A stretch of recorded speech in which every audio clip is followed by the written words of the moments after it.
So I roll up to my own neighborhood and there's a gate blocking the road, like a full-on metal gate with some rent-a-cop telling me I don't live here.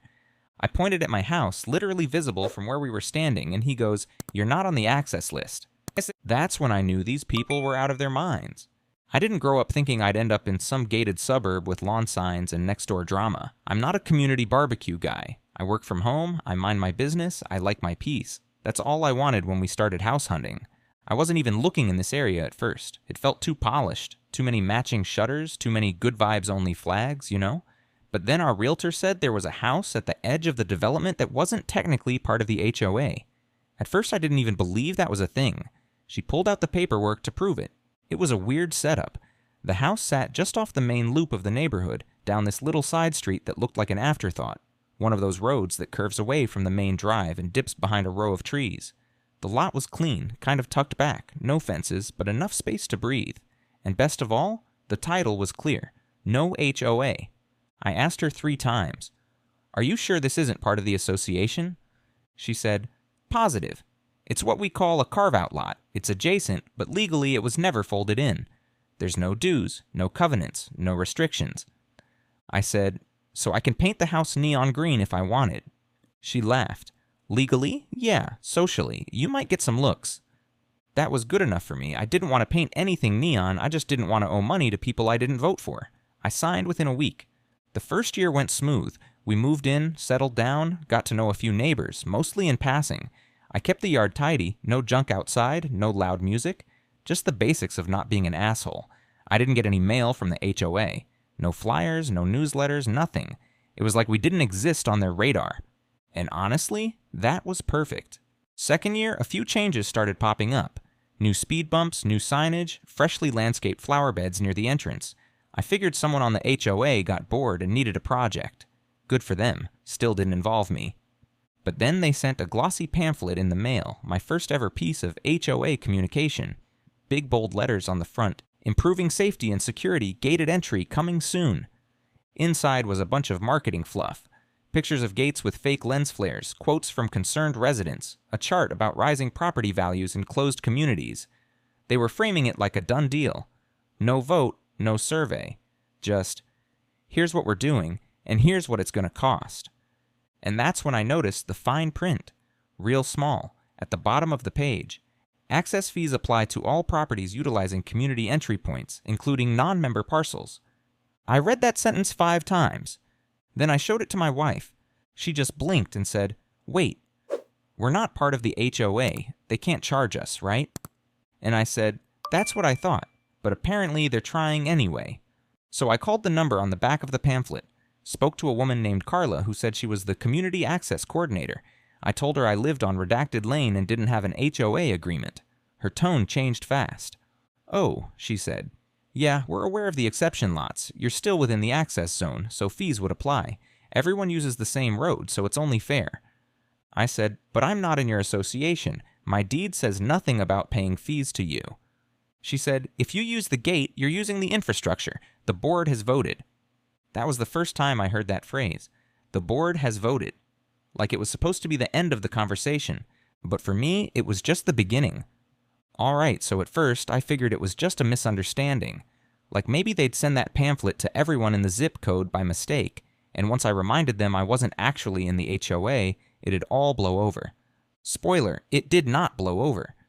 A couple weeks after that phone call with Carla, the community access coordinator, or whatever made-up title she had, I got a bill in the mail. An actual invoice.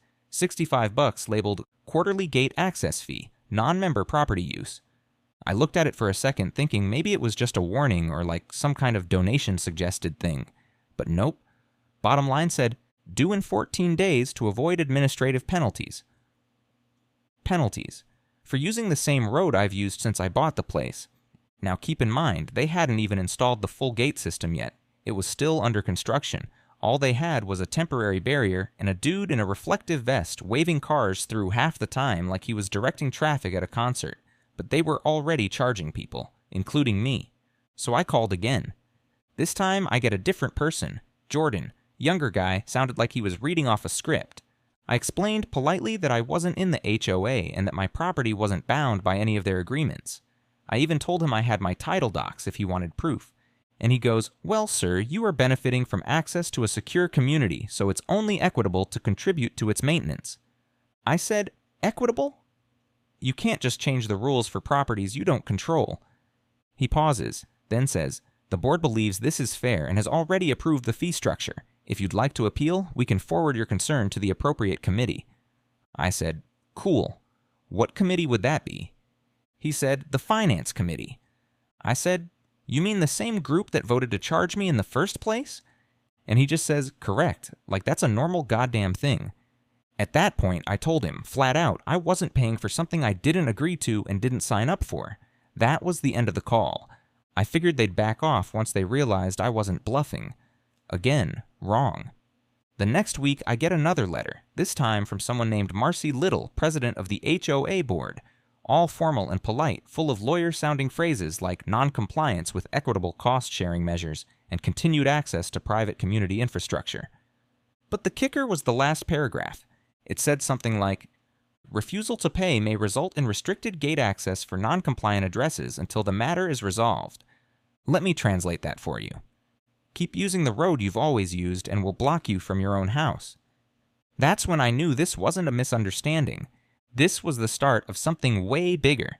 Alright, so after that second letter, the one that basically said pay up or we lock you out, I still held out some hope that it was all bark. Like maybe they were trying to pressure me, but they wouldn't actually go through with it. I mean, come on, lock someone out of their own home? That's gotta be illegal, right? Anyway, a few days go by. No new letters, no knocks on the door.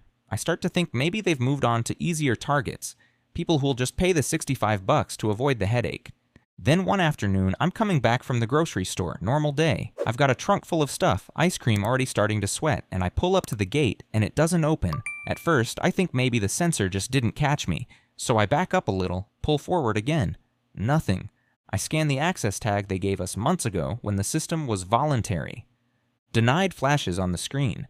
So I press the call button and some dude answers with this bored voice like he's been watching TikToks between calls. I give him my address, explain that the gate's not opening. He says, "Oh yeah, looks like you're not on the active access list anymore." I go, "Oh, why not? I didn't change anything." He goes, "You've got an unpaid balance." Access gets deactivated after 30 days of non-payment. I go, "I don't even belong to the HOA." And he says, "Then you'll need to talk to the HOA board. I just run the gate system." So I sit there for a second, just stunned. Cars are lining up behind me now. I've got neighbors honking. A few drive around to the guest entrance, which is open on the other side for delivery vehicles.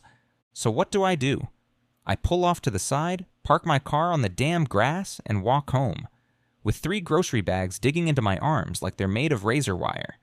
When I finally get inside, I'm pissed.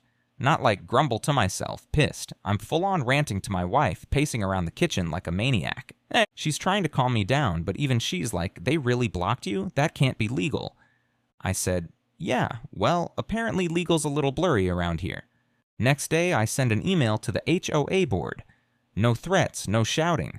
Just a detailed explanation that I'm not a member, never agreed to any fees, and that they are not legally allowed to restrict my access to a public-facing road. I attach my deed. I highlight the relevant sections. I quote from the county parcel records. No response. 2 days later, I send a follow-up, still nothing. Then, this is the part that really got under my skin, I get an HOA newsletter in the mail. One of those community updates printed on glossy paper with a picture of the board all smiling like they just won an award for best cult in a subdivision. And inside, there's a whole paragraph that reads, "We appreciate the support from most of our residents regarding the new gate system. Unfortunately, a small number of individuals continue to exploit community infrastructure without contributing their fair share. The board is exploring enforcement options." They didn't name me directly, but I might as well have been in bold letters right next to it. And if that wasn't enough, the next time I had a package delivered, I found a sticky note on the box. "Delivery left at guest entrance. Resident not authorized for main gate."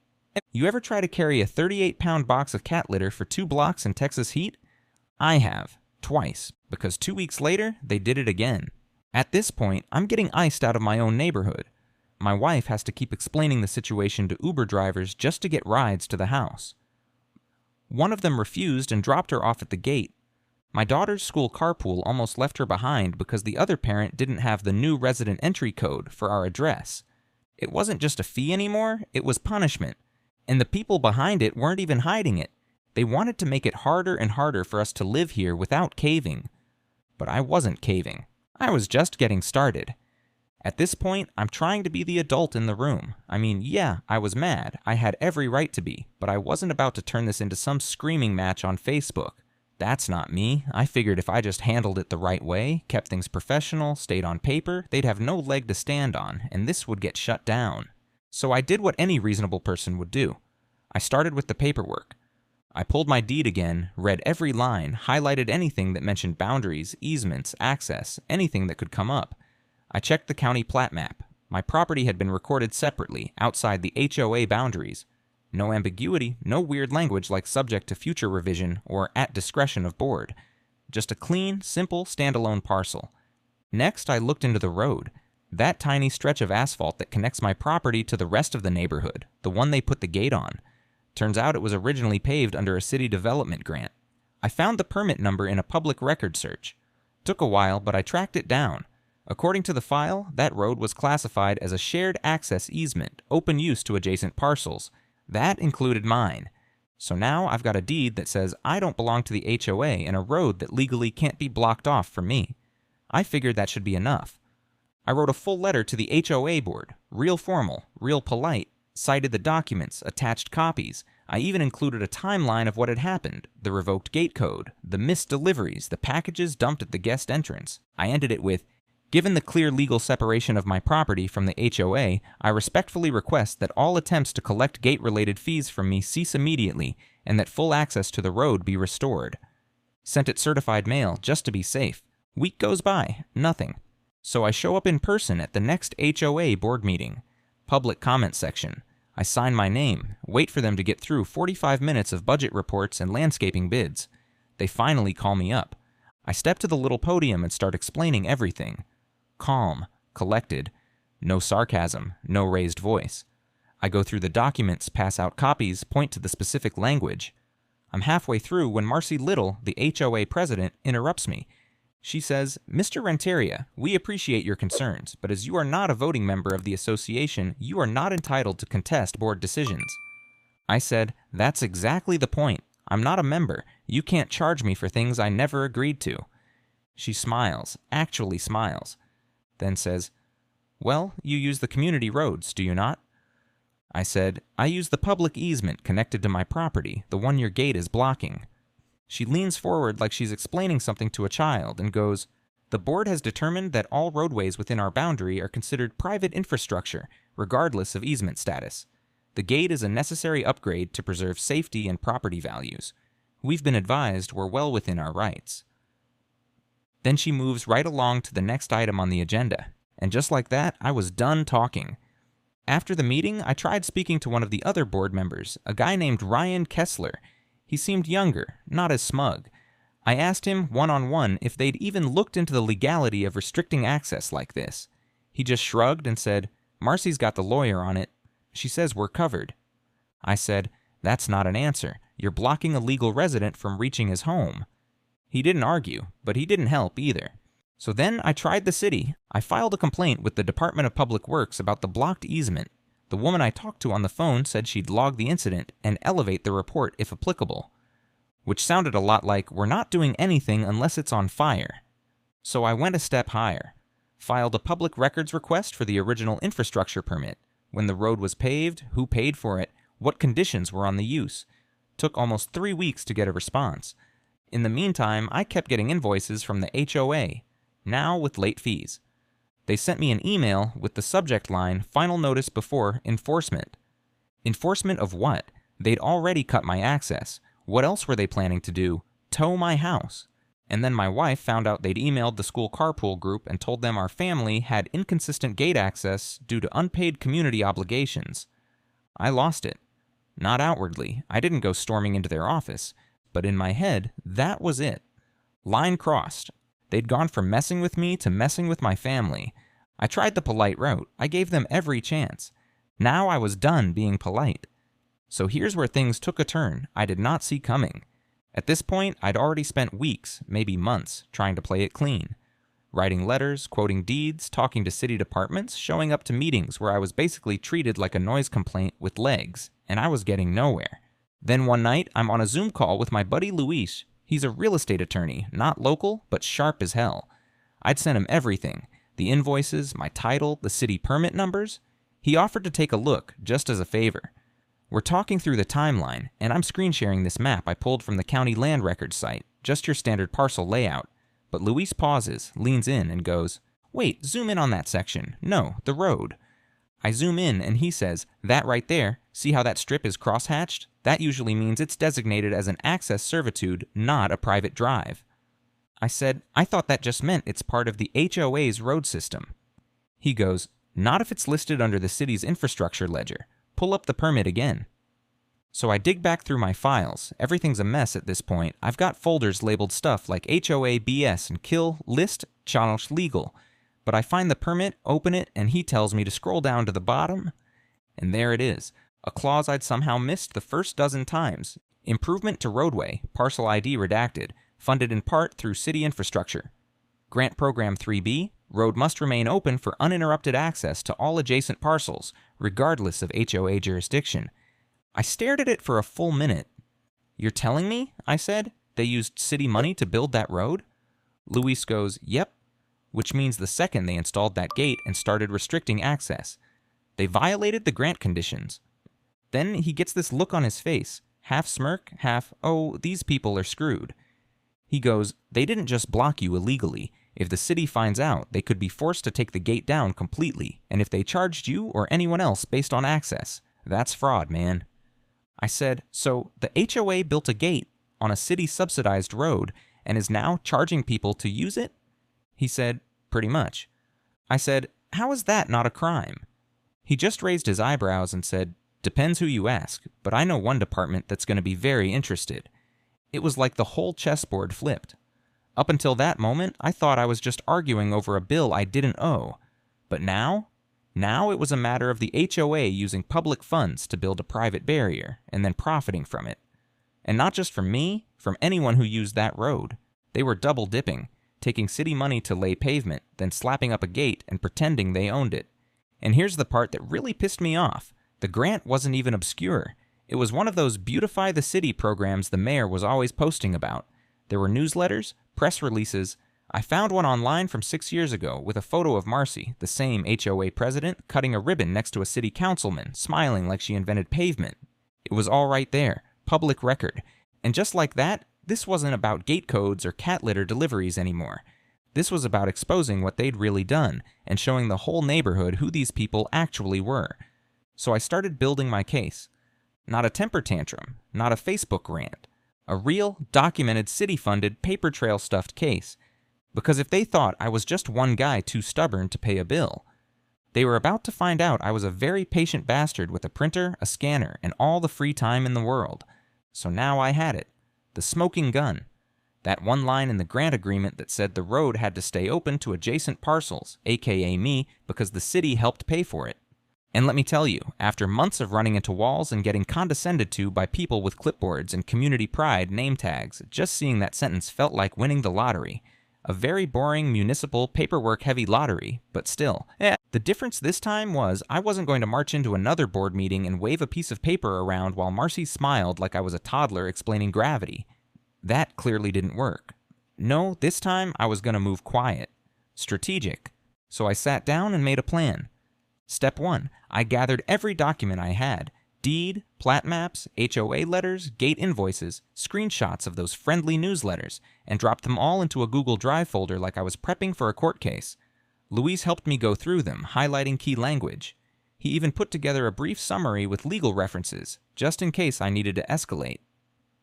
Step 2. I filed a formal complaint with the city's Public Infrastructure Oversight Office. Not a ranty one, a clean, professional letter with supporting documentation, including the permit and the violation clause. I made it real hard to ignore. Step 3. I requested an in-person meeting with someone at City Planning. Not a phone call, not an email chain. An actual sit-down. Took me 2 weeks to get it, but I got it. I showed up with a binder so thick it needed its own damn seat. The guy I met with, Samir, was polite, but clearly overwhelmed. About halfway through my explanation, he looked at the grant clause and said, "They put a gate on this?" I said, "Yep. And they're charging people to use it, including ones they don't have authority over." He just muttered, "Oh boy." Step 4. I filed an additional complaint with the city's Ethics and Fraud Reporting Division. I didn't go scorched earth or accuse them of being criminals, but I used phrases like potential misuse of public infrastructure and collection of unauthorized fees under false pretenses. That got some attention. Step 5. I got a journalist involved. Local guy, not one of those tinfoil and fireworks bloggers, an actual respected city reporter. Turns out he'd already been sniffing around HOAs misusing funds. I sent him everything. We had coffee. I told him the whole story. When I showed him the grant clause, he leaned back and just said, "You realize this is gold, right?" I said, "Only if you're gonna run it." He smiled and said, "I already have a headline." Step 6. I filed a small claims action against the HOA for gate access interference and fraudulent billing. It wasn't about the money. I wasn't trying to sue them into oblivion. I just wanted a legal record on file that said I contested this. That way, if they ever tried to escalate it, I had proof that I pushed back formally and early. Meanwhile, I didn't tell anyone what I was working on. I still went to the meeting, still waved to the same people who left me off the access list. They thought I was done. They thought I'd given up and was just stewing quietly in my house like a good little non-member. But I wasn't stewing. I was documenting. Every new letter, every friendly reminder, every late fee invoice, they all went in the file. Luis told me, if this goes to court, you'll make their lawyer cry before lunch. And while I worked behind the scenes, something interesting started happening. Neighbors, ones who used to avoid eye contact, started quietly asking me questions. Like, "Hey, are they allowed to charge us for that road?" Or, "Did you ever agree to any of this stuff?" Turns out, it wasn't just me getting bills. A few other homes on the fringe of the neighborhood, people in the same legal limbo, had started getting hit with access maintenance fees too. They didn't know where to go, who to ask, how to fight back. So I added one more thing to the plan. Step 7. Bring them in. Not to storm the gates or form some kind of angry mob, just to help them understand what was happening and what they could do. Quietly. Calmly. Paper first. I wasn't just going to win this for me anymore. I was going to tear down their little scheme with documents, signatures, and a whole lot of patience. And when it all landed, I wanted Marcie and her clipboard army to feel it in the one place they actually cared about, the bylaws. Alright, so here's how the counterattack went down. No drama, no yelling, no climbing over the gate with a megaphone like I'm starting a revolution. Just me, a slow drip of paperwork, and a very polite sledgehammer made of facts. It all kicked off the same week the article dropped. Yeah, the article. Remember that local reporter I talked to? He didn't just write a little blurb in the back pages. He ran a front-page Sunday feature titled, "City-Funded Road Privately Profited HOA's Gate Scheme Under Fire." There was a picture of the gate right up top. Below it, a quote from the infrastructure grant that basically said, "Thou shalt not block this road, dumbasses," followed by a little subhead that said, "Residents being charged fees for access to their own homes." I woke up that morning to about 15 texts from neighbors I hadn't spoken to in months. Some were thanking me. Some just sent screenshots with 10 exclamation marks. One guy just texted, "Oh, shit," in all caps. By Monday, the city had already posted a public response. It was buried in the municipal notices section, but it was there. An investigation has been initiated regarding the installation of gating infrastructure on a shared access easement within the neighborhood name redacted area. Meanwhile, I'd gotten my court date for the small claims suit. Marcie and the board had filed a response claiming I was disrupting community harmony and benefiting from association services without contributing. Their big mistake? They included screenshots of internal documents, budget items showing how much they'd spent on gate installation. Ooh, after receiving the city grant. Luis nearly spit out his coffee reading them. He goes, "They just gave you Exhibit A and B for free." So I printed everything, prepped my case, and showed up to court like a man who's been waiting 6 months to deliver a PowerPoint. I didn't even have to get dramatic. The judge took one look at the access clause in the grant, and her eyebrows went up like damn. She asked them one question. Did the HOA receive city funds for the construction or improvement of the road in question? They tried to dance around it, but she wasn't having it. She ruled in my favor, labeled the fee invalid, told them they had no legal standing to restrict my access. Small claims doesn't force them to remove the gate, but now I had a judgment in writing. That was huge. Meanwhile, remember those other fringe homeowners? The ones who were also getting hit with fees? I had already met with them quietly, shared my files, walked them through how to request their parcel records. By the time my court ruling hit, 4 more were prepping their own suits. One of them was a retired accountant who started digging into the HOA's budget like it was her job, and hoo boy, she found some stuff. Like how the gate project went $24,000 over budget with no approved variance vote. She also found that Marcie's husband's construction company, was the one who installed the damn gate. That led to someone filing an ethics complaint with the state HOA licensing board. That same week, Ryan, the younger board guy who'd been quiet through all of this, resigned. Sent out an email to the community saying he couldn't in good conscience continue supporting decisions made without transparency or legal due diligence. Things snowballed fast after that. There was a town hall, a real one this time, not just a HOA board meeting with muffins and smug grins. The city showed up, so did the reporter, so did about half the neighborhood. People started asking actual questions. Why did we need the gate in the first place? Why were non-members being charged? Who approved the overages? Why was the president's husband awarded the install contract without a competitive bid? Marcie looked like she aged 10 years in one night. She tried to spin it, blame the city, blame the previous board, blame misunderstandings. But the crowd wasn't buying it anymore, not with documents in hand and receipts being passed around like popcorn. By the end of the night, the city rep announced that due to the grant violation, the HOA had 60 days to either provide a lawful justification for the gate or remove it entirely. Marcie tried to argue. The city guy just held up a copy of the grant clause. You accepted public money, that comes with strings. It was beautiful. I didn't raise my voice once, didn't insult anyone. I just sat in the back row and watched the whole thing unravel, piece by piece. And the best part? After the meeting, I walked out the front gate with my daughter. No code, no key fob, no warning signs. Just us. And a whole line of neighbors nodding like, yeah, you did that. So here's how the whole thing finally cracked open. It wasn't one big explosion. No police raid, no courtroom drama, no HOA president being dragged off in handcuffs, though I'll admit that would have been satisfying as hell. What actually brought it all down was just people talking. After that town hall where the city basically told the HOA, remove the gate or prove you have the right to block a public access road, things started to shift. Not instantly, but fast enough that you could feel it. The air around here changed. People who used to avoid eye contact at the mailbox started nodding. One guy down the street, who hadn't said more than 5 words to me in 2 years, actually walked over while I was mowing the lawn. Just stood there with a cup of coffee and said, didn't realize what they were pulling until your name showed up in that article. Good on you, man. Even the board started to unravel. First Ryan quit, then 2 other members, one of them quietly, the other one with a long-winded resignation email full of words like misrepresentation, fiduciary risk, and serious ethical concern. That one got screenshotted and passed around the neighborhood group chat like wildfire. And Marcie? She went quiet. Didn't show up to the next 2 HOA meetings. When she finally did, she was all PR speak and tight smiles. Said she welcomed the community's feedback and that the board was evaluating the most equitable path forward. Translation? She knew she was cornered and she was trying not to lose her grip. But it was already too late. That ethics complaint from the retired accountant neighbor? It went through. And the state HOA regulatory board sent a letter, not just to the board, but to every homeowner in the association, certified mail, full transparency. The letter listed the violations being investigated.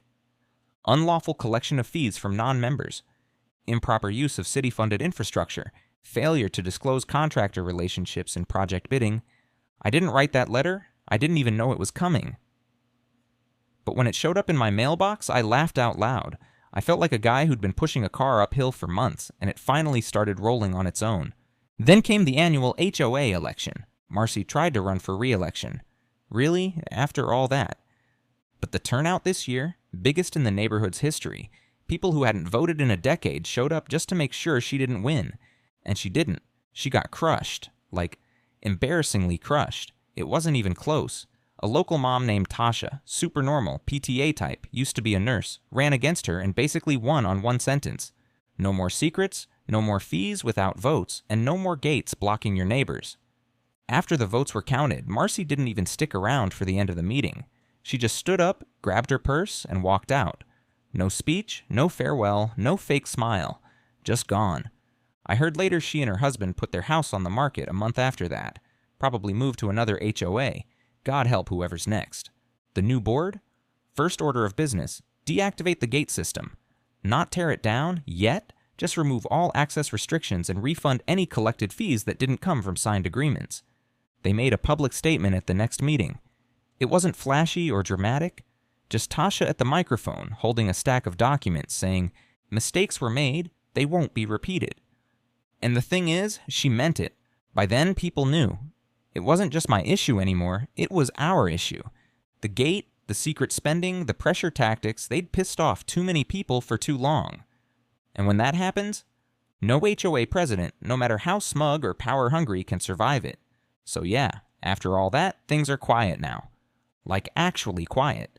No passive-aggressive HOA emails. No surprise, fee adjustment notices in the mailbox. No coded gates or security guards with clipboards asking me where I live while I'm standing on my own driveway.